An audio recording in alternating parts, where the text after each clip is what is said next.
В Усть-Майском районе ситуация стабилизируется. Часть людей направлены в Якутск, другая часть, наоборот, возвращается в поселки. Сообщается, что в селе Кюбцы было подтоплено 67 жилых домов и 180 дворовых территорий. 350 человек эвакуировали. В Ильдикане подтопило 83 дома, эвакуировали 423 человека, а в Ильджанцах 65 человек. По обстановке наблюдается падение воды, уровня воды. В данный момент, значит, в селе Кюбцы работает рабочая группа «Алдан».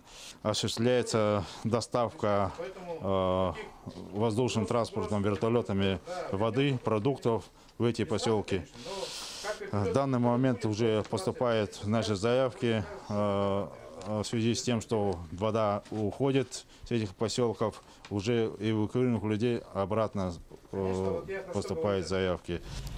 В то же время в райцентре продолжается работа по распределению эвакуированных жителей подтопленных поселков. В первую очередь к родственникам летят дети. Сегодня было отправлено 37 человек. Администрацией организовано горячее питание и места для размещения пострадавших. Администрация района подготовлен эвакуационный пункт. Это на базе детско-юношеской спортивной школы и питание на базе Усть-Майской средней общеобразовательной школы. Всех детей осмотрел педиатр, взрослых врач, поэтому все под контролем, организовано, ведем эвакуацию.